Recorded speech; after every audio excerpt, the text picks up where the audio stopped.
So real estate agents, right now, as you know, and we're going to talk about it today, there's limited inventory. We all understand that. What we don't understand is who can actually afford these houses.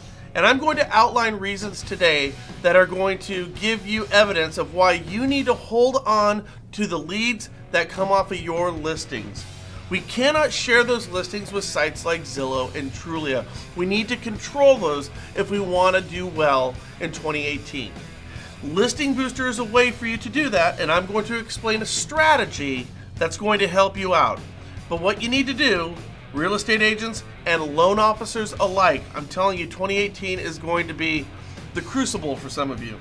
Click this banner right over there, or even right down below. Listing Booster.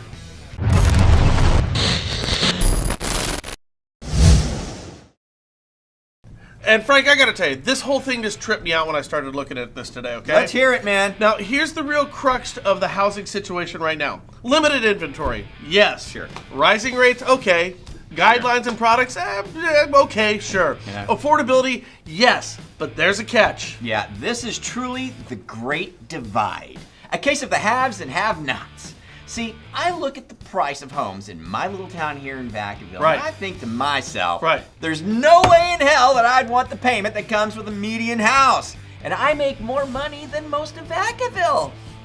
That's Let true. that one sink in for a Right, minute. exactly. Okay? I'm not bragging and I'm not rich by any means, but I do okay. And I'm looking at these homes and saying, no way, man.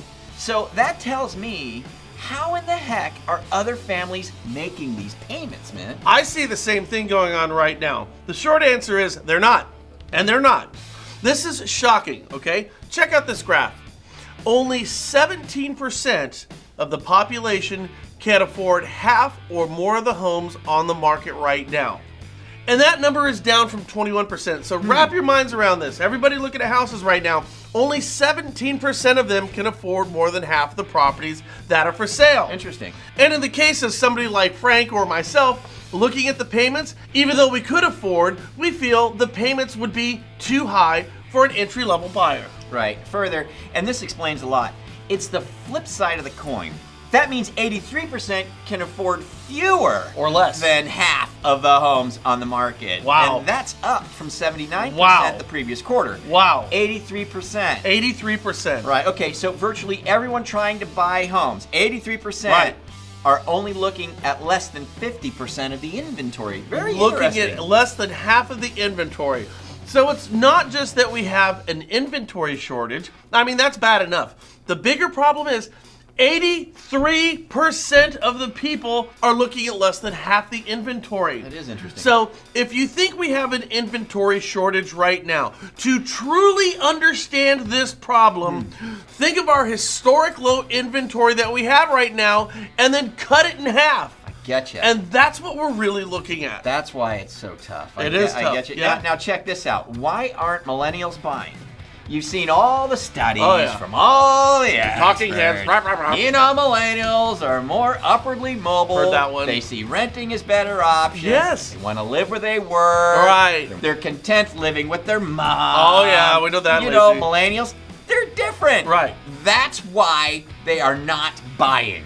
And we believe all of this because we're told by some expert over at NAR, right? Right. Well, try this one on for size. Of millennials, 86% can only afford less than 50% of the existing inventory. Oh my God, how about this? Millennials aren't buying homes, boys and girls, because they can't afford them.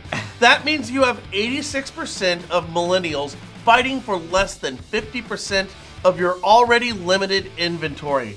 The simplest answer is usually the right one, and that is they're not buying homes right now because they can't do it. So what's the answer? And here's where the whole listing booster thing comes in. And this is bleak, especially in high-cost markets, but you've got to find a way to target those 17% of buyers who can buy homes. That means if you have high-cost homes Listed. listed, focus your marketing efforts on those homes. I mean, big hooks catch big fish. That might be the name of the game here. I'd keep my high-priced homes off sites like Zillow and Realtor.com so I can focus on my own personal lead generation on that property. Yeah, and I was speaking with a real estate agent named Tony Ray down in Tucson, Arizona, and what he does is he keeps all of his properties off Zillow for the first 3 weeks and off sites like Realtor.com, because what he's discovered is that people will drive by his house and see his listing, and then they'll pull out their Zillow app and they'll go tag that, and now that lead is going to 3 of his competitors rather than going to him. Yeah. So what he's found in these high-cost homes where it's getting a lot of traction, he keeps it off of Zillow. Yeah. So what happens is if they want to get any additional information on that house, they have to get it through him. Right. So by holding the properties off of Zillow, he's actually directing more of the leads to go to him. What he's also discovered is when he's talking to these clients, he's getting a little bit more for his sellers in the process. So it's helping the entire housing market by actually keeping his houses off Zillow. Now, what do you do to market it in the meantime? Well, a product like Listing Booster, where you've got your single property websites with lead generation that you can use strategically in groups on sites like Facebook. You have your short codes that you can put on your sign writers because people will text rather than trying to call because it's an easier thing to do. Yeah. So for a fraction of the price, you might be able to find a way to hold on to some of these 17% buyers. In the meantime, also selling your property. So keeping your houses off Zillow could be the answer. And for those agents who want a webinar to understand exactly what we're talking about, we will do one for you on the 15th, okay? So it's just about a week and a half away, and it's gonna be 10 o'clock Pacific Standard Time, and all you have to do is click the banner down below. Right. And also, as a lender, I'd go into my CRM and check my past clients and filter them by income, if you can. Right. Then I'd start at the top, those who make the most, and focus my marketing efforts on them to see if they might be thinking about moving up. The good news with database marketing for both real estate agents and lenders is they may have enough equity to bring payments down on some of the higher priced homes, and in the process of moving are creating more inventory that, if you guys do this enough, might make a small change for the better in your area. Now, the solution lies with the real estate agents and the lenders right now, because nobody, and I mean nobody, is building entry-level new homes and building those in bulk, which is the other alternative, okay? It's just not happening, meaning the only possibility for a solution to our housing problems right now, guys, is you. Interesting stuff. Yeah. Very fascinating information. Yeah. What do you guys think about it all? Leave us your comments down below, and don't forget there's a banner down below. If you're watching us on our website, you have to go to the nationalrealestatepost.com. You might be on Facebook, but you have to go to our website where you can look at today's post, and you'll see the banner down there where you can register for the webinar. We'll catch you guys later here. Do us a favor, forward, share, and subscribe. Adios. Later, skaters.